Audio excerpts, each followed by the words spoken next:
जय हिंद। एक वीडियो में हम आपको बोले थे कि लोगों को अपनी पत्नी का दिमाग और जीएसटी समझ में नहीं आता है। इस वीडियो में दोनों समझा देंगे। साथ ही जीएसटी क्या होता है, जीएसटी के कितने टाइप होते हैं और जीएसटी इन क्या होता है और जीएसटी एन क्या होता है, इनपुट जीएसटी क्या है, आउटपुट जीएसटी क्या है, 4 टाइप की जो सीजीएसटी, एसजीएसटी, आईटीजीएसटी, यूटीजीएसटी, ये सब क्या है, जीएसटी के स्लैब कितने होते हैं, जीएसटी की बिलिंग कैसी होती है, A to Z आपको इसमें मिल जाएगा। इसके बाद आपको जीएसटी से कोई प्रॉब्लम नहीं रहेगी। जीएसटी कहता है कि एक देश एक टैक्स होना चाहिए, लेकिन ये अधूरा सत्य है। देखिए, टैक्स जो होता है ना, वो गवर्नमेंट के लिए एकदम उसका अधिकार है। गवर्नमेंट के पास पैसे का एक ही स्रोत है, जो मेन सोर्स है वो टैक्स है।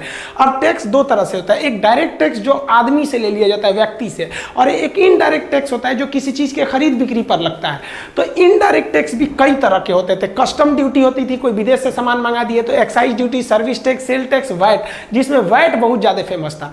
तो ये इनडायरेक्ट टैक्स जो है, यहां तो आपको 4-5 दिखा रहे हैं, ऐसे 17 टैक्स। तो इन 17 टैक्सों को आपस में मर्ज कर दिया गया और जो ये इनडायरेक्ट टैक्स था, इनडायरेक्ट टैक्स को खत्म करके इसी के जगह पे लाया गया जीएसटी। तो जीएसटी भी क्या होगा, एक इनडायरेक्ट टैक्स होगा। तो आप बताइए, क्या ये वन नेशन वन टैक्स हुआ? ये तो केवल इनडायरेक्ट टैक्स को घटाया। डायरेक्ट टैक्स में कोई भी बदलाव नहीं है। आज भी आपको डायरेक्ट टैक्स देना है। सेंट्रल गवर्नमेंट का कॉर्पोरेशन टैक्स जो होता है, निगम कर, वो काफी ज्यादा उससे इनकम होता है। तो डायरेक्ट टैक्स में नहीं, ये इनडायरेक्ट टैक्स है, ये आपका जीएसटी, और ये खरीद बिक्री पर आपको देना पड़ता है। अब बात करते हैं कि ये जीएसटी देना किसको पड़ेगा। तो 3 ही लोग को देना पड़ेगा। ध्यान से समझिए, जिनका सालाना टर्नओवर, लेन देन 20 लाख का है। देखिए, ये 20 लाख प्रॉफिट नहीं है।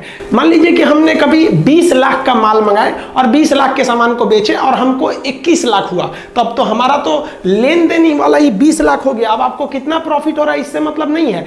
आप 20 लाख वाले कैटेगरी में आ गए, आपको अब जीएसटी भरना पड़ेगा, पहला। दूसरा कि अगर आप एक राज्य से दूसरे राज्य में 1 रुपया का भी सामान का व्यापार करिएगा ना, तो वहां आपको जीएसटी लग जाएगा। वहां ये 20 लाख वाला हिसाब भूल जाइएगा। उसके बाद एक और चीज होता है, ऑनलाइन। अगर आप ई कॉमर्स करते हैं ऑनलाइन, चाहे वो 10 रुपये का भी होगा तो आपको जीएसटी लगेगा। जोमेटो को देखिएगा, 50 रुपये का भी सामान मंगाएंगे तो उसमें जीएसटी लगेगा। ये 20 लाख का जो रेशियो है, ये पहाड़ी क्षेत्र जैसे अरुणाचल प्रदेश वगैरह, वहां 20 लाख के बिजनेस का मतलब बहुत बड़ा दुकान हो जाएगा। तो वहां पहाड़ी एरिया में जनसंख्या कम होती है, तो वहां पर कुछ पहाड़ी वाला एरिया, वहां ये इसकी कैटेगरी 10 लाख ही रखी गई है। तो वो स्पेशल केस है, जनरल नहीं है। ये 3 लोग को आपको जीएसटी लेना पड़ेगा। अब किसी की छोटी दुकानें, होटल वगैरह, 20 लाख चलता नहीं है, तो वो काहे लिए जीएसटी लेगा। जीएसटी पर इतना बवाल क्यों हो गया था? क्योंकि जीएसटी की टोटल 4 टाइप है और लोगों को लग गया कि हमको चारों का चारों टाइप देना है। गलत है, आपको केवल 2 टाइप का जीएसटी देखना है। देखिए, जीएसटी जो है ना, सीजीएसटी, एसजीएसटी, यूटीजीएसटी और आईजीएसटी। अब इसका सीजीएसटी का मतलब क्या होता है, सेंट्रल जीएसटी। एस का मतलब क्या होता है, स्टेट गवर्नमेंट ले जाएगी। यूटी का मतलब होता है केंद्र शासित, यूनियन टेरिटरी का जीएसटी है। उनको भी तो भैया दिल्ली गवर्नमेंट को पैसा कहां से आता है, स्टेट तो है नहीं दिल्ली, दिल्ली क्या यूटी, तो यूटी जीएसटी से उनका पैसा आता है।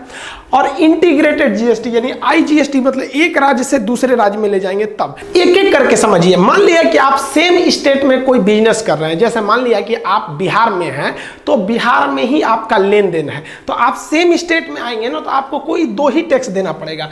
एक सीजीएसटी देना पड़ेगा हर हाल में और एक एसजीएसटी देना पड़ेगा।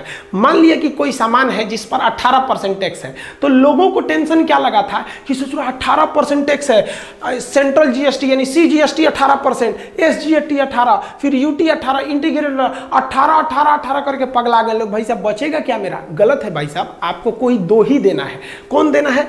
सीजीएसटी, ये सेंट्रल गवर्नमेंट ले जाएगी, क्योंकि सेंट्रल का हिस्सा, भाई सेंट्रल का हिस्सा तो पूरा हिंदुस्तान ही है, वो सेंट्रल के अधीन आएगा। आप चाहे बिहार में रहिए चाहे केरला में रहिए, तो सीजीएसटी ले जाएगा। अब बचेगा स्टेट, तो आप किस स्टेट में, अभी हमने बोला एग्जांपल में बिहार, तो बिहार ले जाएगी। अब बात लोग कहां कंफ्यूज हो गए कि 18% सेंट्रल गवर्नमेंट ले जाएगी, 18% बिहार गवर्नमेंट ले जाएगी, ससुरा हो जाएगा 36%। गलत बात है भाई, 18% टोटल जीएसटी है, जिसमें से 9% सेंट्रल जीएसटी लेगा और 9% स्टेट जीएसटी लेगा। तो लोगों को इतना भयंकर कंफ्यूजन था, लोगों ने तो 4 गुना सोच लिया था, इसलिए विरोध करने लगे। जैसे यहां पर एक बिल है, अब आप इस बिल में अगर आप ध्यान से देखिएगा तो यहां देखिए, आपको यहां स्पष्ट लिखा है कि जीएसटी 18% है। अब ये 18% आया है 25 रुपया, लेकिन उसी को नीचे स्पष्ट लिख दिया है कि इसमें एसजीएसटी 9% है और सीजीएसटी 9%, यानी 9 जोड़कर 18 होता है। ऐसा नहीं है कि 18% CGST भी और 18% SGST भी, तो अब तो 36% हो जाएगा।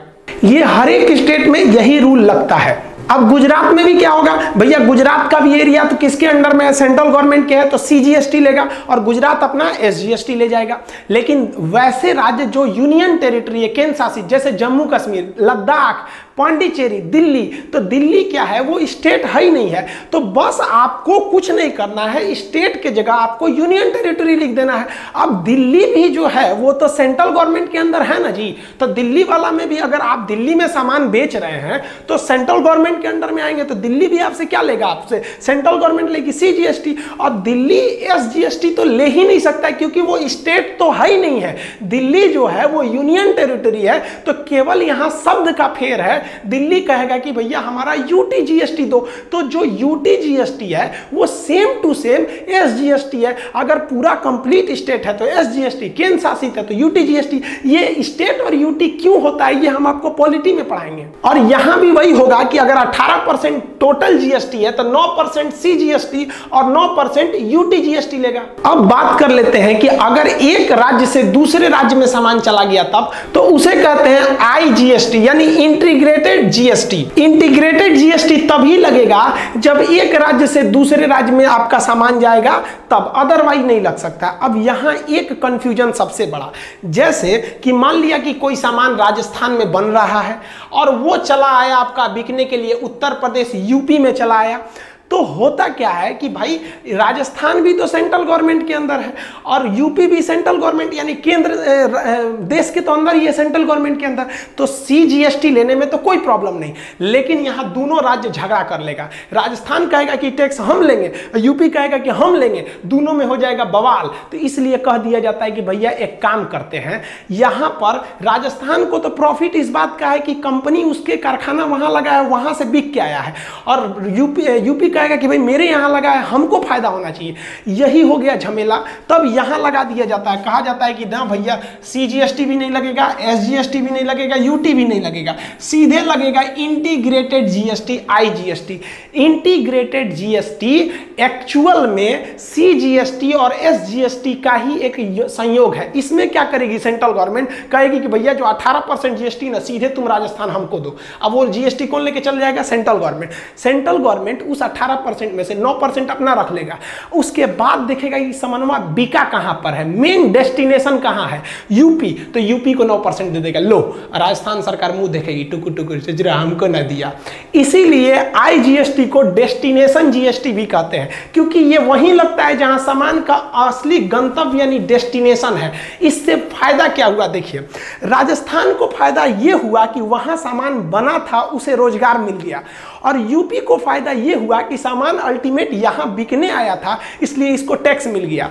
पहले ये व्यवस्था नहीं थी।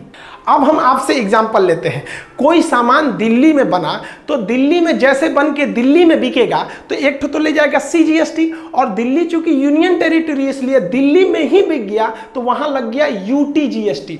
लेकिन दिल्ली में बनकर, जैसे मेरा ये जो पैनल जो हम पढ़ा रहे हैं इसमें, इसका मैन्युफैक्चरिंग यूपी के नोएडा में हुआ, ठीक है, तो नोएडा में हुआ तो नोएडा तो यूपी में आ जाता है, तो नोएडा में जैसे हुआ तो नोएडा में होने की वजह से वहां लगेगा CGST सेंट्रल गवर्नमेंट। लेकिन हम इसको यूपी से उठा के बिहार के पटना लेते हैं, ले भाई, तो अब जैसे पटना ले गए तब क्या हो जाएगा, IGST इंटीग्रेटेड GST। इसमें क्या होता है कि इस पर जो टैक्स लगा था उसका सेंट्रल गवर्नमेंट लेगा, और चूंकि ये आया है बिहार में तो कौन ले गया, बिहार सरकार टैक्स ले जाएगी। तो IGST उसी को दिया जाता है जिस राज्य में वो सामान जा रहा है। इससे बहुत ज्यादा फायदा होते हैं। दो फायदा पहले ध्यान से समझिए। पहला कि जिस राज्य के लोग उपभोग कर रहे हैं, जो कंज्यूम कर रहे हैं, उसी राज्य को टैक्स दिया जा रहा है, पहला फायदा। दूसरा फायदा यह है कि अब पूरे कंट्री में एक जैसा टैक्स लगेगा। आप पहले पुराना तरीका समझिए क्या होता था। पहले कोई सामान अगर राजस्थान में बनी है कोई भी चीज, तो उस पर सेंट्रल गवर्नमेंट एक्साइज ड्यूटी लेती थी, एक्साइज ड्यूटी। अभी वही जगह ले लिया है CGST। अब हर राज्य जो थे अपने अपने मर्जी से टैक्स लेते थे। यूपी लेता था 12% से सर्विस टैक्स, तो बिहार लेता था 14%। अब आप बताइए, किसी सामान पर अगर यूपी में 12% टैक्स है तो वही सामान पर अगर बिहार में 14% है तो बिहार में सामान सामान महंगे हो जाएंगे।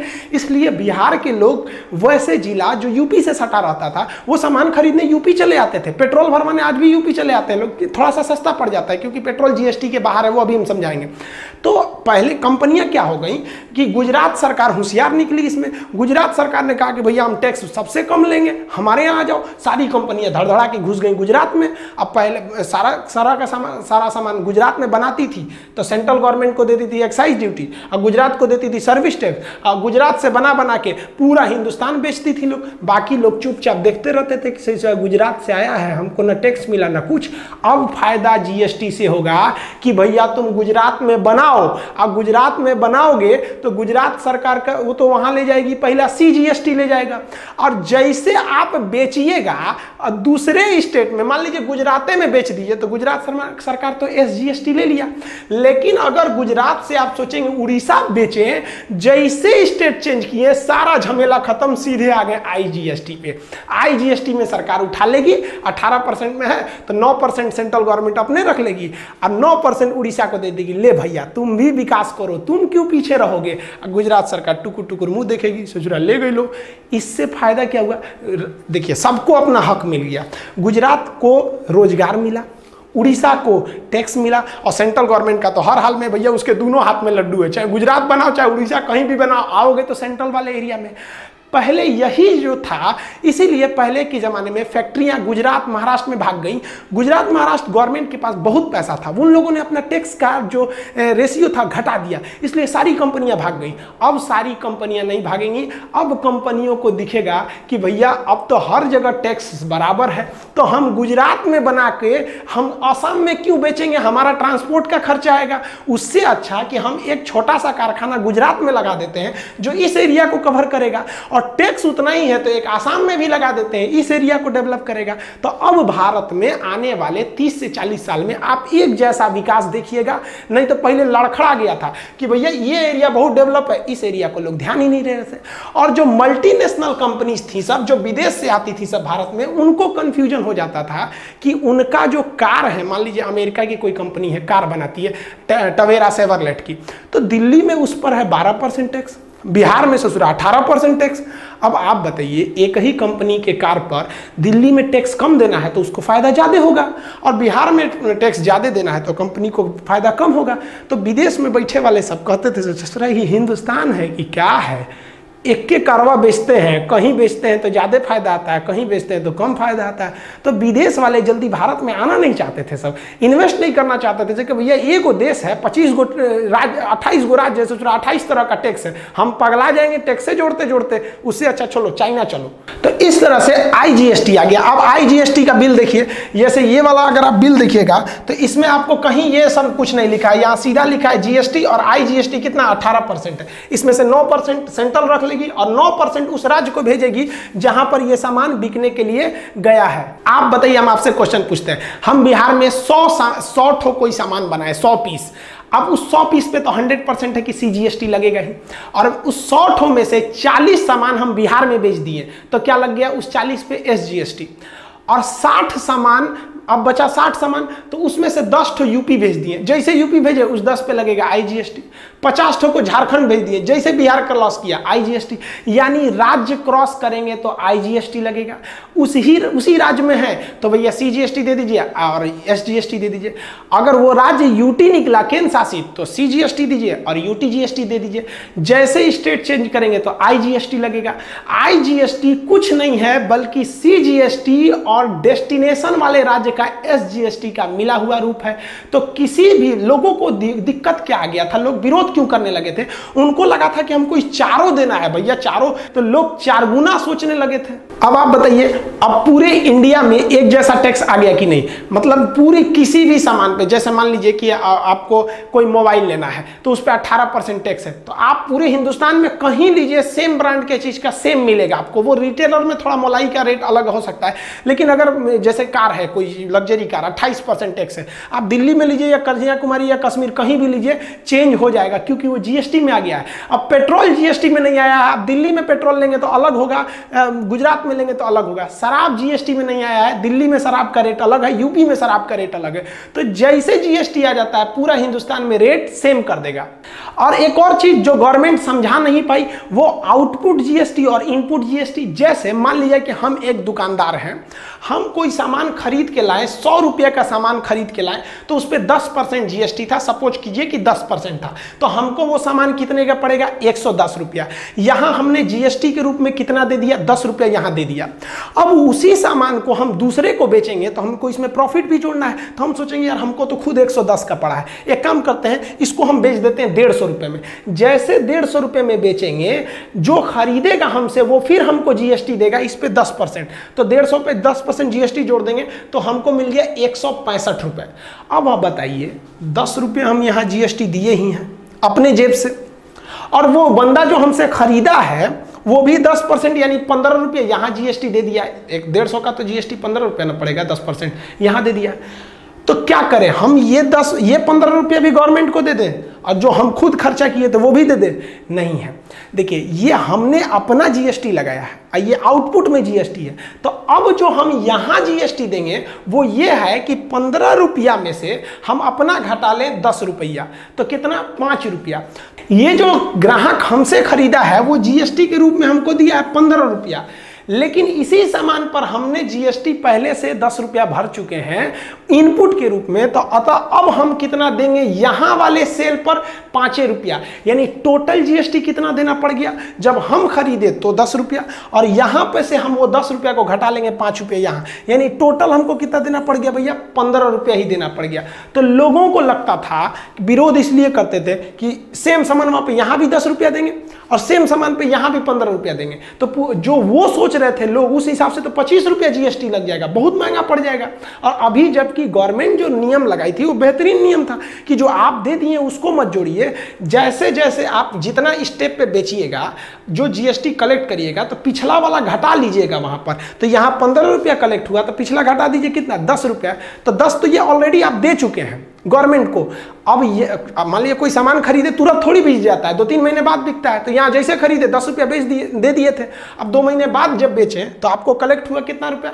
15 रुपया। तो आप 10 वाला घटा लीजिए, बचा कितना? 5, ये भी 5 दे दीजिए। तो टोटल आपने कितना पेमेंट किया? 10 रुपया इनपुट के रूप में, आप 5 रुपया नेट जो अभी दे रहे हैं 15 रुपया। तो आप अपना प्रॉफिट सोचिए, आप 165 में बेचे जबकि आपकी खरीद थी 110, तो 165 में से 110 कर दिए, घटा दिए, तो आपको प्रॉफिट आया 55 रुपये। लेकिन ये नेट प्रॉफिट नहीं है, इसमें अभी आपको 15 रुपया टैक्स लौटाना है ये वाला। तो ये आपको रिटर्न करेंगे ना तो आपको 40 फायदा होगा।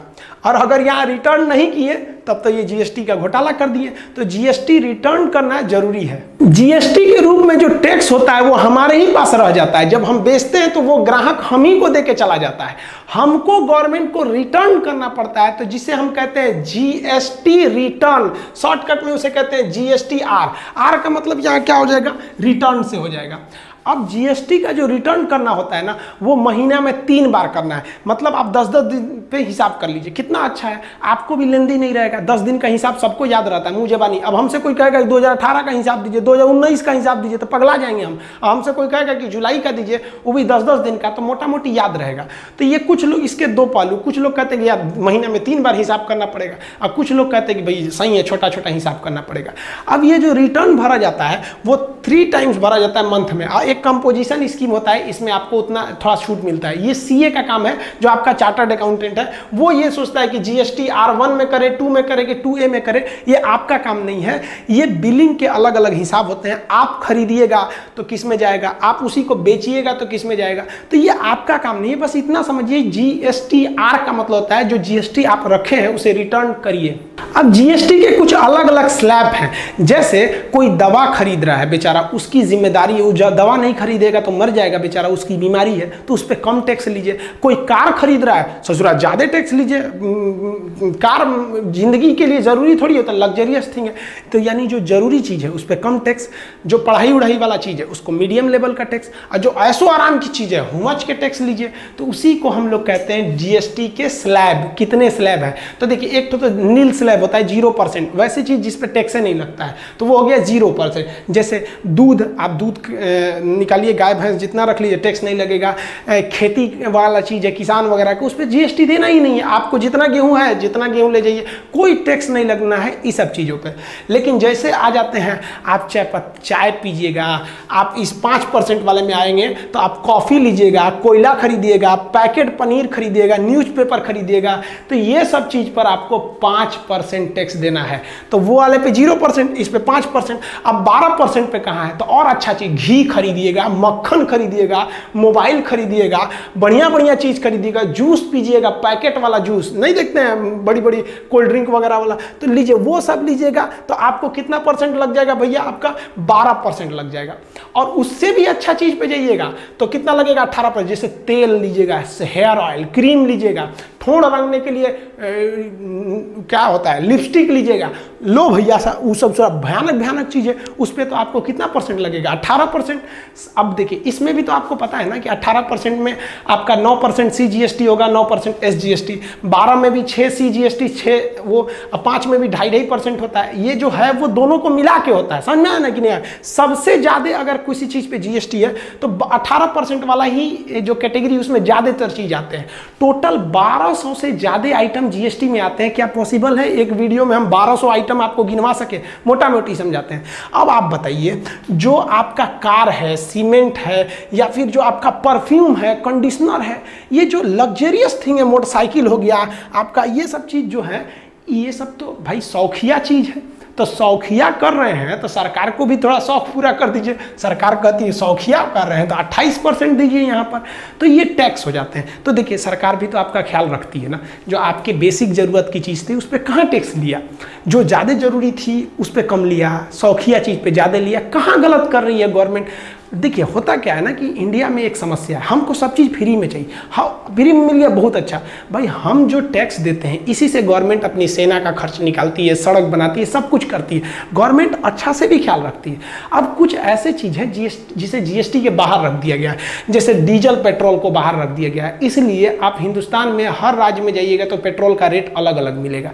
अगर गवर्नमेंट GST के अंदर पेट्रोल को लाएगी तो उस पर मैक्सिमम कितना टैक्स लगा पाएगी? 28%। तो पेट्रोल का दाम कितना हो जाएगा? 35 रुपया। तो गवर्नमेंट को घाटा लगने लगेगा। गवर्नमेंट बहुत महंगा पेट्रोल देती है, लगभग डबल ट्रिपल। तो उसी पैसा से तो आपको फ्री में राशनों देती है गवर्नमेंट। कोरोना का इलाज, जरा हॉस्पिटल में जाइए ना, प्राइवेट हॉस्पिटल में आप देखिए 2-3 लाख रुपए से कम नहीं लगेगा, आपका फ्री में इलाज करके देती है। कहाँ से दे रही है? तो आपसे जब ले रही है तो आपको खराब लग रहा है, तो जब दे रही है तो आप एक बार खड़े भी तो हो जाइए कि गवर्नमेंट आपको कोरोना में फ्री में इलाज करके दे रही है। आप जाइए 5-7 लाख रुपए दिल्ली में लगाएगा सब प्राइवेट हॉस्पिटल वाला, तो उसी सब पैसे से देती है। गैस जो होता है इस पे भी GST नहीं है, इसको भी GST के अंडर में लाएगा तो 28% करना पड़ेगा मैक्सिमम रेट में, तो फिर वो भी थोड़ा सा सस्ता हो जाएगा।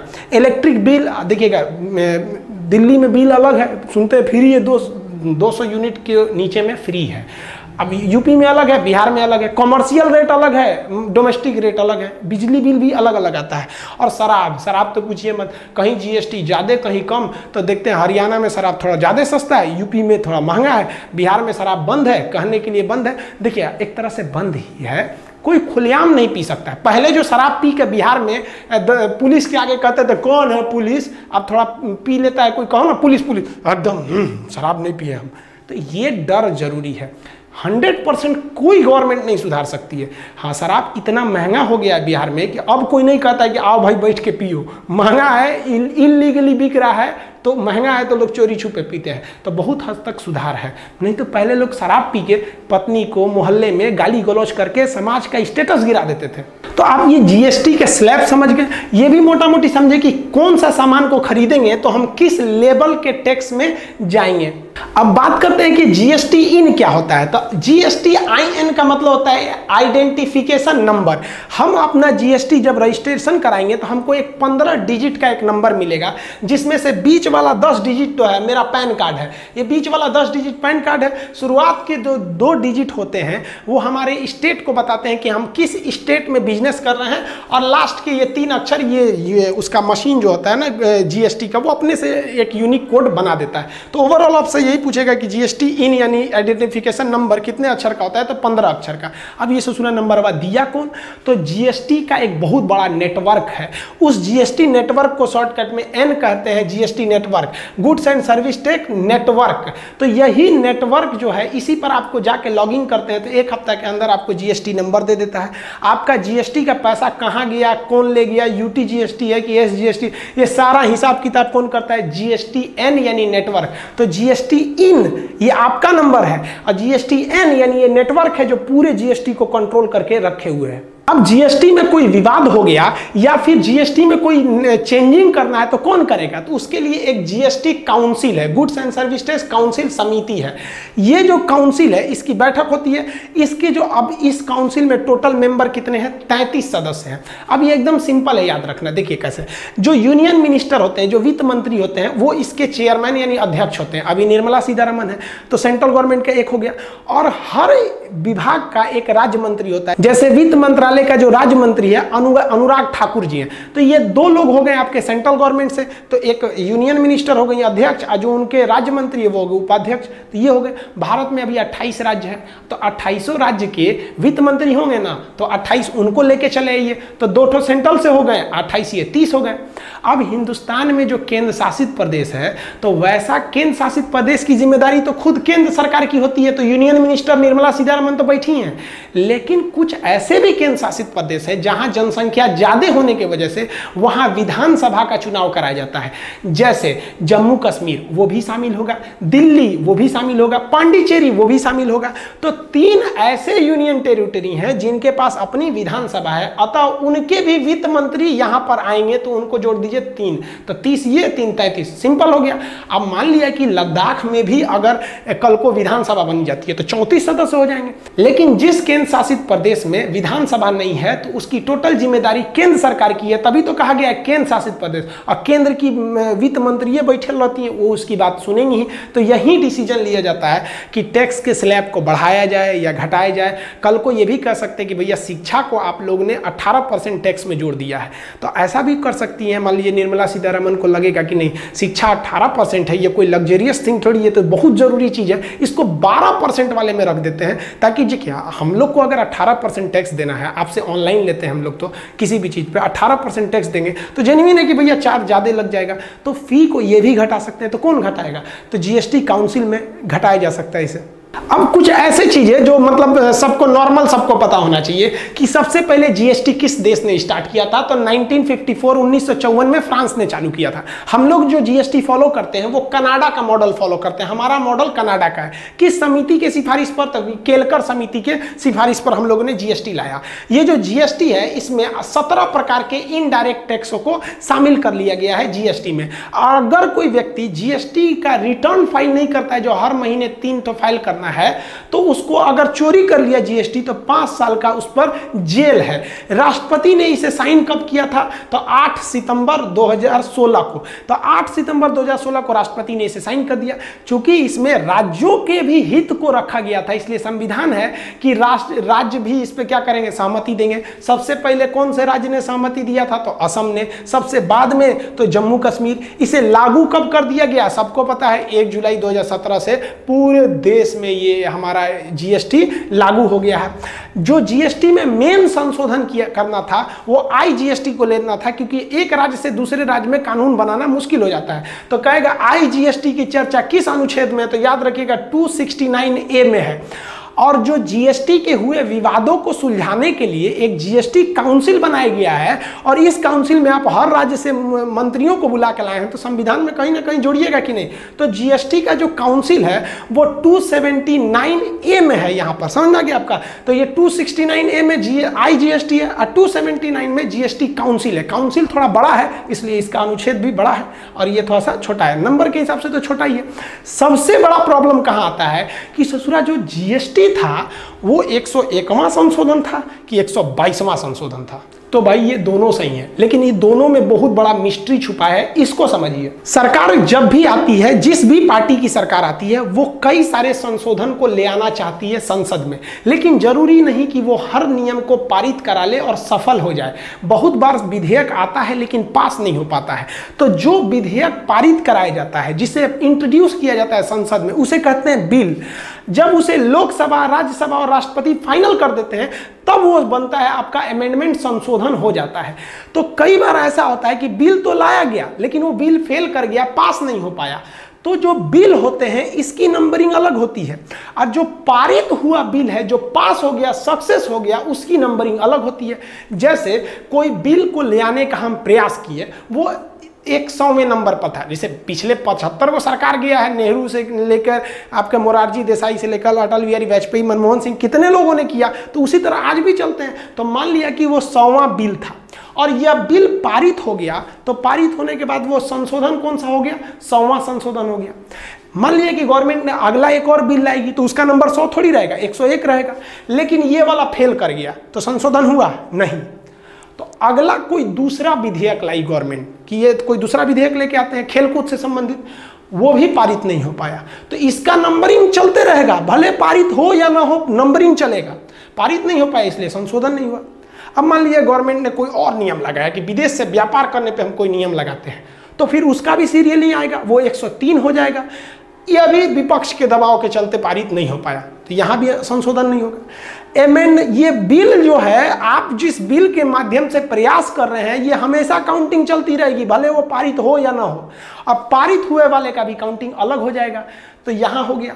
इसी तरह से संसद में 122वां नंबर पे जो प्रयास किया गया था, जो बिल लाया गया था, वो 122वां नंबर पर लाया गया बिल के अंदर ही चर्चा थी जीएसटी की, और इसको बीजेपी ने पास करा लिया। और जब पास कराया तो इसका नंबरिंग अब इधर के आधार पर थोड़ी होगा, अब ये सक्सेसफुल पास वाले नंबरिंग में होगा। तो इसका नंबरिंग बताइए, 100 के बाद कितना आ गया? 101वां। तो कहेगा कि जीएसटी पारित कराने वाला बिल कौन सा था? तो वो 122वां नंबर का विधेयक बिल था। और कहेगा कि जीएसटी का जो संशोधन है, यानी सक्सेसफुल संशोधन, संशोधन तभी होगा जब सक्सेस हो जाएगा, तो संशोधन कौन सा था? तो 101वां संशोधन। बिल कौन सा था? तो 122वां बिल था, जो प्रयास में सफल हो गया। याद रखिएगा। अब कुछ लड़का कहता है कि सर दोनों सही है, कुछ कहता है ऑप्शन में जो पहले रहेगा उसको मानना। अरे भाई क्वेश्चन पढ़िएगा, बिल पूछ रहा है तभी होगा, और संशोधन यानी अमेंडमेंट पूछ रहा है तो ये होगा।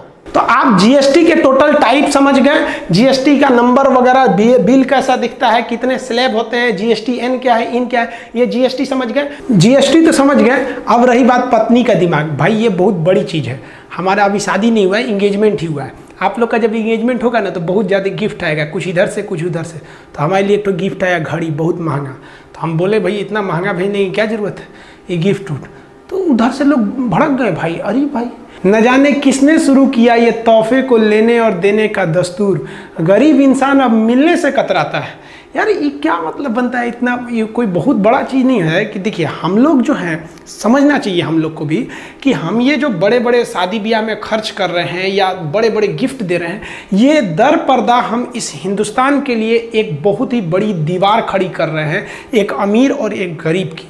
देखिए इससे क्या होगा कि अगर हम लोग बड़े बड़े गिफ्ट देंगे उन अपने में, तो ये गरीब इंसान कहाँ से दे पाएगा? तो उसे अपना रिश्ता थोड़ा कमज़ोर लगने लगेगा। इसमें उसकी क्या गलती है? तो ये सब सोच नहीं रहनी चाहिए। आप इतना ही बस समझा दिए तो भाई झगड़ा हो गया हम लोग में। अब हम क्या करेंगे भाई, हम पुराने ख्याल वाले लोग। अब हर कोई दीवाना है बनावटी उसूलों का, हम ये सादगी लेकर कहाँ जाए भैया? हम लोग को पसीना उसीना भी होता है तो हम बिहार वाले लोग हैं भाई, गमछा उमछा से पोंछ लेते हैं। नौटंकी करने नहीं जाते हैं कि भाई कूलर लगाओ, एसी लगाओ यहाँ पे। अब उन लोग को कौन समझाए भाई? पत्नी को समझाने में उतना ही मेहनत है जितना दादी जी को आईफोन सिखाने में है। देखिए वैसे भी हम कहना चाहेंगे सबसे कि बहुत ही फैशनेबल ज़िंदगी जीने से बहुत कुछ नहीं मिल जाता है। आप जो एक दूसरे को गिफ्ट देते हैं भैया, उससे अच्छा आप किसी की मदद कर सकते हैं। सोचते हैं कितना पसीना बहाते हैं ये मज़दूर लोग। और सबसे तकलीफ़ क्या लगता है कि जो ये मज़दूर बोरी को उठा लेता है ना, लेकिन इसकी औकात नहीं कि इतना बोरी खरीद सके। और जिसकी औकात होती है कि वो इस बोरी भरे अनाज को खरीद सके ना, उसमें इतनी हिम्मत नहीं होती कि जो इसे उठा सके। खैर ये सब अलग बातें हैं। आई होप आप जीएसटी समझ गए होंगे। मिलेंगे नेक्स्ट वीडियो में, तब तक के लिए जय हिंद।